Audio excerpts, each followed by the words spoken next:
In software engineering, we are taking chapter number 8, Understanding Requirements. QFD or Quality Function Deployment. So basically this QFD is a quality management technique. It has to do something with the quality. But here we are talking because this QFD is helpful in taking out the requirement. That is, it can translate or convert the user needs into actual requirement of the software. That is, when we interact with the user, he will tell you something. We will convert it into the requirement. Sometimes the user doesn't speak, doesn't say what is required or what he is expecting, what is valuable to the customer. So QFD is all about understanding what is actually valuable to the customer, important to the customer, and then this will be employed throughout the software engineering process. So the valuable part, the customer say it or he won't. So in QFD, you need to understand about 3 requirements: normal requirement, quality requirement, and exciting requirement. So normal requirement, you know he is going to speak. So the user and you are, say, the person from the software team. Now whenever he'll tell you about what are the objectives, what are the goals, whatever you can take out from him in the meetings, these are the normal requirements. Then there are these two requirements are important. Okay. Expected requirements are implicit requirements that he won't say you. The customer will not explicitly tell you. These are expected requirements, obvious requirements. So he is not telling you. QFD is going to help you in this regard. Now, there are certain requirements, expectations actually. If you give it in your software, he will be elated. He will be, ecstatic. Because these are exciting requirements. QFD will help you in finding out this exciting requirement. So QFD techniques or quality function deployment, basically, as I said, it is a quality related aspect. It can be applied everywhere, but it is mostly applicable to the requirements elicitation. That means in order to understand the requirement, to formulate exact requirement, QFD is going to help you. QFD uses what? How does it do it? First, you will have interviews with the customer, observation, your thoughts. You can have a survey.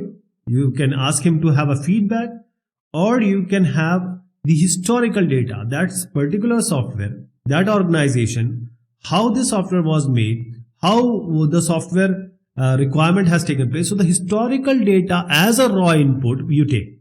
So interview, observation, surveys, and historical data, these are the input for the requirement gathering which QFD takes. So now the data is with you. All these in this way you have got the data. Now this will be translated into table of requirements. So here QFD, using this interview, observation, survey, historical data, you can find out or you can make a table of requirement. This we will call it as customer voice table. Customer voice table. And then this will be reviewed along with those people who are involved with the software, like the stakeholders. And then you will make, because now you are going to make expected and exciting. So you will make diagrams, matrices, evaluation methods. All these are applied because you want to have because normal requirement is with you. You want to have, or you want to create the expected requirement. And from here, you have to derive the exciting requirements. So this is a kind of, an illustration how we do it. We are not going into the detail, but I hope you got the idea. Usage scenarios. Usage means use. Scenario, how a system will be used. So as the requirement are gathered. Okay. Now, when the requirement is with you, for example, you have, say, 1, 2, 3, these requirements you have explicitly written and you are much satisfied now. From here, the actual system, what will be the shape, size, behavior, function, feature, this starts emerging. Now you are able to visualize the software, the application. Okay, now after that what we'll do? We can go to the technical activity, technical software engineering, like the coding and the testing, construction you can say. But is this a good idea? No, it is not. Because before we go ahead to the technical software engineering activities, we need to understand how different users are going to interact, how these functions and feature will be employed, will be used by different end users. Before that, we cannot go to just coding and testing. So in order to get this, in order to accomplish this, the scenarios, let me tell you again. Requirements are gathered, you have to go to technical software engineering activities, but before that, you need to understand how the user are going to use it. So for that, we create the scenarios, and these are called as use cases. Normally, we make it in UML, Unified Modeling Language. So this will provide a description of, or the representation, how the system is going to be used by the different users. For example, you see here, all these stickmans are different actors or users. So this is a check-in representative. We have customs, we have passenger baggage in an airport. Okay. Elicitation of work products. What are the work products? Throughout the software engineering activities, there are certain outputs, certain work products. You start with communication, you end it with deployment in a software development lifecycle. You can create a document, you can create a review of that document. Even a presentation is a work product, a piece of code, even the test report, the test cases, all these are the work products. And whatever you deliver, these are called deliverables, because you deliver it to the user. So for most systems, what are the work products? Because we want to elicitate it, know more about it. What is the statement of need and feasibility of software? What is the scope? What is the boundary? What do you want to achieve? And the list of all the stakeholders, that is in requirement thinking, elicitation and the inception, who are involved. Then what is the actual technical environment where this system is going to work? The list of requirement, actually what we have made, and what are the domain constraints? Because you are working in, say, certain domain like networking or the database. What are the constraints? Then now you set the usage scenario, use cases, because there will be different operating conditions. The conditions will vary depending upon who is going to use it. And you can also make a, say, very basic operational software that is called the prototype. And then that can be used to better refine the requirements you have made, you have conceived. And each of these work products we highlighted, this will be reviewed, discussed by all the gentlemen and gentlewomen who have participated in the requirements elicitation. Okay, this has to be reviewed. Everything has to be reviewed, When it comes to requirements elicitation in the case of Agile is all about flexibility, fast software development. So what do we see here in Agile requirement elicitation? So here what we do, we ask the user, we ask the stakeholder that why don't you create a user story? That is, we will ask them what you are going to do, what you are expecting. Everything can be asked from him. So user will write the user stories, and this will be from the user's thought, user point of view, user's perspective. So this will be a note card. Note card will have what do you want, what is your name, what is pre-requirement, what is post-requirement, what is the brief. All these in user's own language we can have. This is called as small note cards, where user writes their user stories. The best thing is he is writing in his own language, and you are getting all the input from him so that you can create the requirements. But certain people who are the critics of this, they say that this node card, which is only the way of getting the requirement, what about the non-functional requirement? Performance, security, maintainability, reliability, availability. This is not there. How to get this kind of requirement from him? Most of the people say that for the performance and security issues, they have to rework the software. Rework is being done. There is multiple time they have to work for it. And some people also say that user story does not cater the evolution over time because the software is going to change. And Agile is all about accepting and welcoming the change. So these are the critics. But as I said, user stories are the best idea to get the information. Service-oriented methods, applications, service. First, let us know what is a service. Okay. Now you go to a shop or a Walmart or a Costco and you buy a salt and you pay.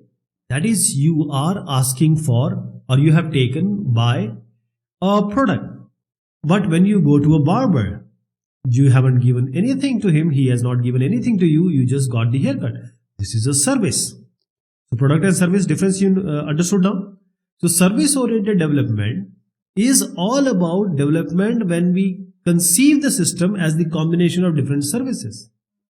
So what are the services? Service can be very small, it can be very big also. For example, in terms of software engineering, making of a software, a service can be as easy when a program is requesting another program or a function for the random numbers. Give me random numbers. And the other part of the program function will provide you 2, 5, 3. Every time the process will give you a different number. This will be a service. Or if you are going to Google Maps, you are asking for a web map service, you are online or at this real time you're moving from one place to another. This can also be a web service API, complex elements, aggregation of these. So these two are services. Okay. So this requirement elicitation or getting the requirement in this software oriented development or software oriented methods, this all is focused on an application which is made up of services, which is thought that we are going to provide the services, because basically software is actually services only. Okay. Let us understand what are the services provided in hotels so that we can equate it metaphorically with the actual software or services. For example, when you enter, a door person will be there, will be greeting you. A valet, he is going to park your car.